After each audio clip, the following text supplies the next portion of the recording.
வணக்கம், welcome to review by Ramesh. இன்றைக்கி திரைவிமர்சன நிகழ்ச்சியில் இயக்குனர் சித்தார்த் விஸ்வநாத் அவங்களுடைய இயக்கத்தில் ஆர்ஜே பாலாஜி நடித்துள்ள சொர்க்கவாசல் படத்தை பற்றி பார்க்க போகிறோம். சித்தார்த் விஸ்வநாத் ரஞ்சித் அவங்களுடைய அசிஸ்டன்ட் டைரக்டராக இருந்தவங்க.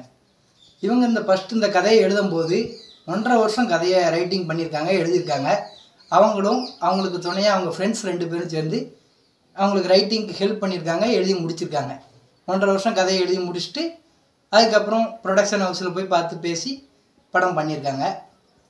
படத்தோட கதையை பற்றி பார்த்தோம் அப்படின்னா, ஆர்ஜே பாலாஜி நார்மலாக ஒரு ஹோட்டல் வச்சு நடத்திட்டு இருக்காரு. ஒரு நார்மலான மனுஷன், ஹோட்டல் லைஃபு. அவருக்கு தள்ளுவண்டி கடையாக இருக்கிற ஹோட்டலை பெரிய 5 ஸ்டார் ஹோட்டலாக மாற்றணும் அப்படிங்கிற மாதிரி தான் ஒரு எண்ணம். அவங்க அம்மாவை பார்த்துக்கிடணும், அவங்க ஒரு நினச்ச பொண்ணை கட்டிக்கிடணும் அப்படிங்கிறதான் யதார்த்தமாக வாழ்ந்துட்டு இருக்கிற ஒரு மனுஷன்.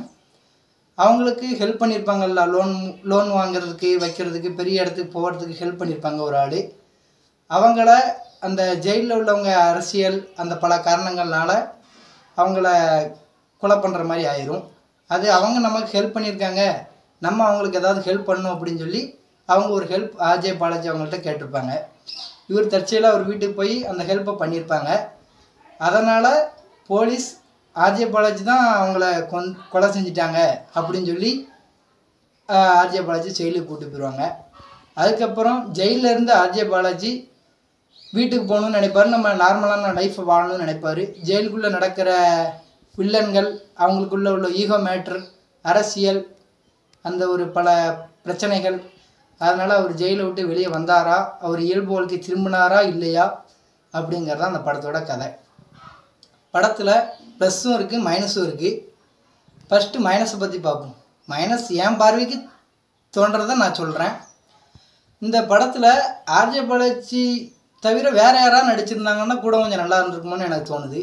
ஆர்ஜே பாலாஜி நல்லா நடிச்சிருக்காரு. இவர் ஃபஸ்ட் தடவை ட்ரை பண்ணியிருக்காங்க.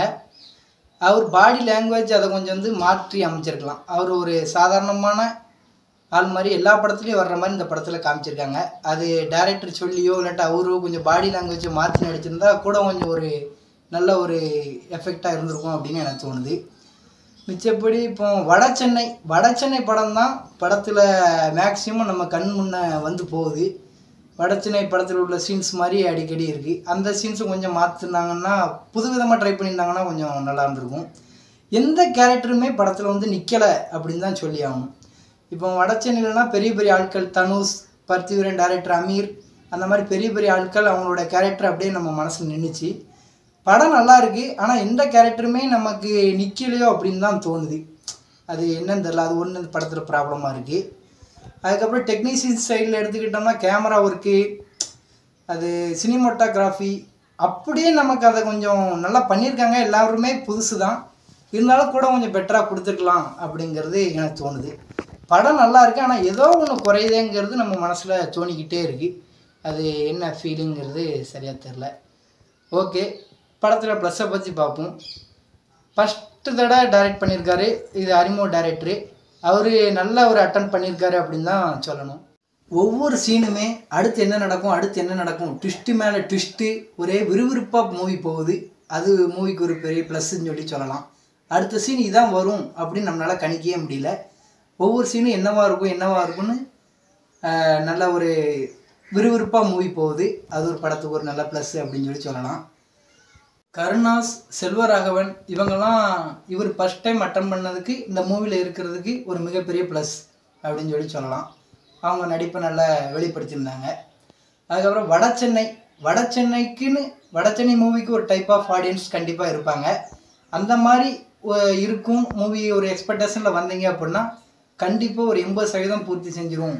வடசென்னை எக்ஸ்பெக்டேஷனில் சொர்க்கவாசல் மூவியை வைக்கலாம் அப்படின்னு சொல்லிக்கிட்டேன். அது எனக்கு படத்தில் அந்தளவுக்கு ஒரு ப்ளஸ்ஸாக இருந்துச்சு அப்படின்னு சொல்கிறேன். ஓவராலாக மூவி எப்படி இருக்குன்னு பார்த்தோம்னா ஒரு தரமான சம்பவம் அப்படின்னு தான் சொல்லணும். சித்தார்த் விஸ்வநாத் டைரக்டரு, வெற்றிமாறன், ரஞ்சித், லோகேஷ் கனகராஜ் அவங்க வரிசையில் இவர் பேரும் இடம் பெறதுக்கு அதிகமான வாய்ப்புகள் இருக்குது. அதுக்கான எல்லா ப்ரொடெக்ஷன்லையும் இருக்குது அப்படின்னு நான் சொல்லிக்கிடுறேன். அந்த வரிசையில் இவர் பேரும் வரணும் அப்படின்னு என்னுடைய வாழ்த்துக்களையும் தெரிவிச்சுக்கிடுறேன். ஓகே, ரிவ்யூ பை ரமேஷ் சேனலை லைக் பண்ணுங்கள், ஷேர் பண்ணுங்கள், நிறைய குறைகளை கமெண்டில் சொல்லுங்கள். நீங்கள் இந்த மூவி பார்த்துட்டிங்களா, உங்களுக்கு எப்படி ஒரு எக்ஸ்பீரியன்ஸ் கொடுத்துச்சு என்பதையும் கமெண்ட்டில் சொல்லுங்கள். மறக்காமல் சப்ஸ்கிரைப் பண்ணுங்கள், எங்களுக்கு அடுத்தடுத்த வீடியோ போடுறதுக்கு ஒரு யூஸ்ஃபுல்லாக அமையும். ஓகே, வேறு ஒரு திரைவிமர்சன நிகழ்ச்சியில் உங்களை சந்திக்கிறேன். வணக்கம்.